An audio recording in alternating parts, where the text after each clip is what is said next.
Hello and welcome to Trade of the Week for the week starting Monday, the 30th of January. Let's look back at some of the trades that we've already got open from earlier on in the month. Last week, we were looking for shorts in dollar yen. It's not necessarily played out straight away, but I still think this holds true with this bearish trend in play, descending trend line up ahead alongside this 131.58. So I do think, despite the fact that we're sort of consolidating at the moment, there's a good chance that we are soon enough going to see this market roll over. And you can see certainly we don't really have much of that upside momentum that we did previously.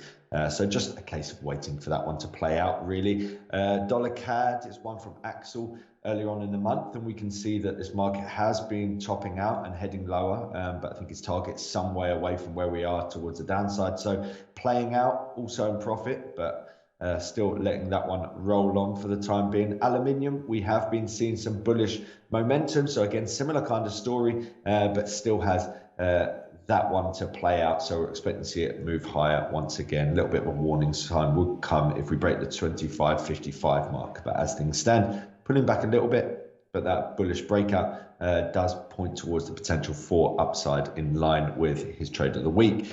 For the week ahead, I wanted to go back with old plain Jane euro dollar, one of the most commonly traded currency pairs out there. And you can see it's been a very consistent performer over the course of the past, say, 3 months. Now, of course, this week sees the likes of the ECB, the Federal Reserve, the Bank of England all coming into play once again.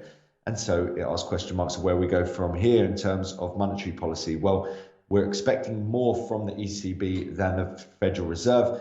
And I think there's a good chance we do see a continuation of the bullish momentum for this pair. Different ways of playing it. I could place a trade here and put my stops below 107.66, which is a consideration. Instead, I'm going to take a trade at 109.35, so just above that prior high to tell me that we've broken. And then if we hit that level, activate my trade, setting my stop loss down below this current low that we've got here. So we'll put our stop loss at 108.30. So that's 105 points.